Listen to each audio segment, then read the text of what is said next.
Now let's continue our look ahead to 2023, assessing how Nigeria's young people appear to have come of age politically in the past couple of years. They have, it's fair to say, endured tumult and profound change following the EndSARS protests of 2020. But now they seem to have found their mojo in the power they can exert over the outcome of the elections. And Nigeria's politicians are having to adjust to this new reality and this fundamental political shift. But you have to wonder whether this is really a chance for a reset, and whether Nigerian politicians are finally learning that it's time to either start governing well or be relegated and perish in political wilderness, and that the time for promises made and left unfulfilled is over. Or is it? Well, if that idea of a reset is real, then we have the likes of my next guest, Hamzat Lawal, to thank for it, for all the effort he and thousands of other activists have been putting in to sensitize young people in this country. Hamzat is a political campaigner, good governance advocate, and CEO of Connected Development, and he joins me now in the studio. Thank you so much for coming in. Thank you for having me, Charles. Good evening. How well do you think the parties have been doing in pitching for the votes of the Nigerian public since the campaigns began? I think it's a hustle for them. And if you look at the recent polls, actually two polls, one by ANAP Foundation and the other one by We Nigeria Movement. And it tells you that there's some gap, and they still have to hustle or wrestle for the undecided voters. But it's quite interesting because this season, we're seeing campaigners, we're seeing politicians focusing on issues, and we're seeing campaigners bringing issues that affect citizens collectively to the front burner so that they can address them. But as we go into the poll closely, you know, in politics, 24 hours is a very long time. Absolutely. Yes, so it's really exciting, and it's interesting in our political history. Right, and how do you, in your work, your advocacy, help the public distinguish between what is real and possible and deliverable, and what is likely to be a false promise?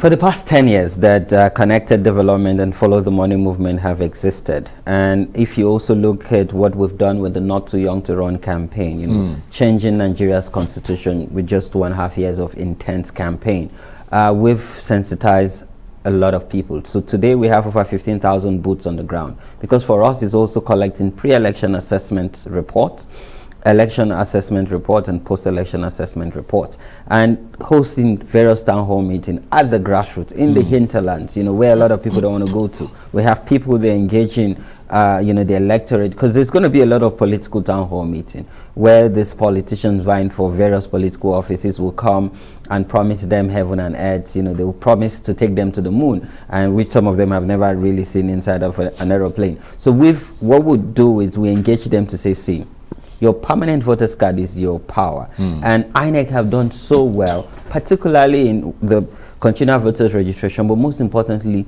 integrating technology with BVAS and now electronic transmission of results, and having that autonomy to operate as an independent entity. So now the powers is in our hands as young people, as women, as people with disability, and our messages are clear.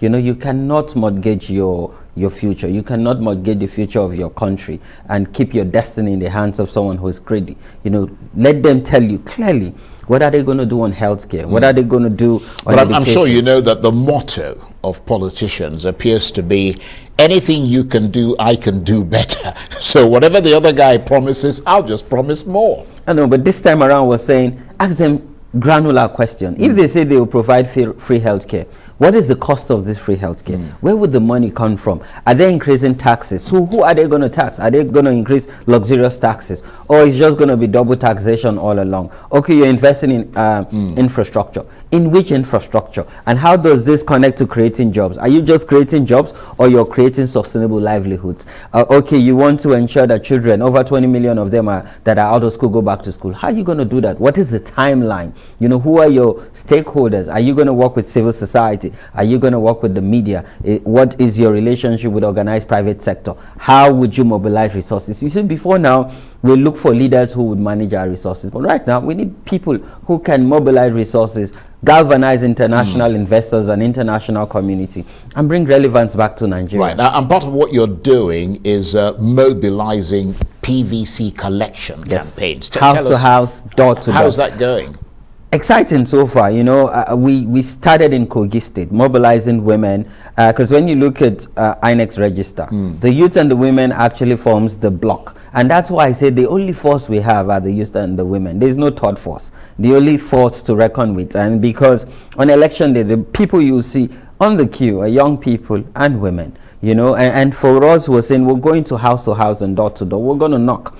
They will bring and mobilize and organize all the people with their permanent voters card. Those that have not collected their PVC, will encourage them to go and get their PVCs. Those that have their PVCs, we're encouraging them. It's not just about having your PVC, but coming out on election day. You know, join the queue peacefully and cast your ballot. And we are going to be an accredited observer, because we've been observing elections since 2011. Right. And this time around, we're mobilizing 20,000 boots on the ground to send real-time incident report. So one, we can ensure fairness, accountability, but most importantly, the integrity of the entire process. So we're not, you know, buried in any sort of litigation afterwards. Yeah, well, that's a lot of people to mobilize, but I think the country will be grateful for that.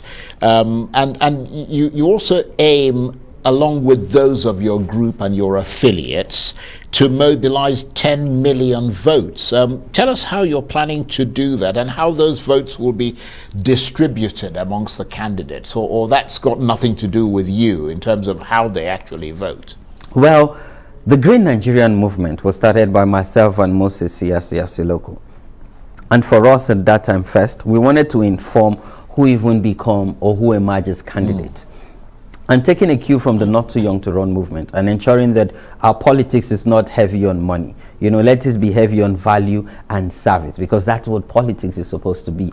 So after the primaries, and knowing that money still exchange hands, sadly, and now we have candidates, you know, from that process and system. And we're saying, you know, as a group, let's also work with other groups. Let's not, you know, work in silos. You know, we have the, you know, We Together movement. You have the Green Nigerian movement. You have different other groups and movements. You know, let's have dialogues. Let's reach out to them. Let's consolidate our entire efforts. And maybe as youth, we can have a consensus presidential candidate. And nothing stops, you know, organized civil society, organized private sector, or you know, young different. So you'd mobilize all those votes for a consensus. Oh yes, it has to be a consensus candidate. Right. You know, someone who would who identify with our values, who identify with our pain. Charles, I want a government that looks like you and I. You know, I want a government that ensures equity, fairness, and integration. You know, Nigeria is a diverse country. I want a government, you know, that imbibe intergenerational solidarity or intergenerational dialogue, where older people will see young people as partners towards progress, where we can learn from them and they can also learn from us, because I believe that we have the skills, the ideas, the energy. So when do you think you're going to know who that consensus before the elections is? In February? Right. Definitely before the elections. But presumably at the end of the campaign, by the end of the campaign period. Yes, because we need them to actually tell us those messages they have, what they're going to do, present their manifesto, their policy direction, and we would scrutinize this, have various conversation and dialogue with them, ask them critical questions about critical sector of our economy, our country, and what we want as a people. And then we can then come together and decide. I know, you know, this is politics, there will be so many disagreements, but I want to believe and I hope that as young people we would come to some level of agreement, and then we'll come public proudly to endorse a youth consensus presidential candidate. Well, all this sounds like really tough work. Oh, yes, as the hours sort of tick down. I mean, all these people you're attempting to mobilize, the activists and the Joe blog public, you know, are they likely to despair and get complacent? I mean, 5 months and all this work is a long period of time. Can you rely on them to fight to the bitter end? And does all of it depend on the leadership that people like you give? Charles, this is about life and death. You know, this is about life and death. This is about justice. Yeah, but it's always been about life and death. No, but this time is different. We've never seen our politics as organized, as conscious and deliberate like this. We've never had it before since our democracy, our very young and evolving democracy. So to people, it's about life and death. And we know that we cannot afford to get it right, or rather, we cannot afford to get it wrong in 2023. We must get it right. We must turn the tide, and we must flip the script, because the current script is not working for you and I. It's not working for the ordinary Nigerian. So we want a script that is inclusive, that leaves no one behind, that can achieve the SDGs 2030, that can achieve the African Union Agenda 2063. So we need a script, and we need that leadership from the top and the bottom, you know, to meet at some equilibrium. And yes, leaders like myself, Moses here, and other campaigners and activists would mobilize, because we're committed to this. For us, we want to ensure that our names stand the test of time, because this is what humanity is all about. So when historians in the next 50 years do their research, they will say, oh, this group of young people are the ones that truly turn the tides, flip the script, and mobilize the kind of resources and message that brings about the political change that is needed. Well, you sound very inspirational, and I hope that that message is getting through to the 10 million people that you want to take along with you. Hamzat Lawal is a political campaigner, good governance advocate, and CEO of Connected Development. Thank you very much indeed. Thank you, Charles.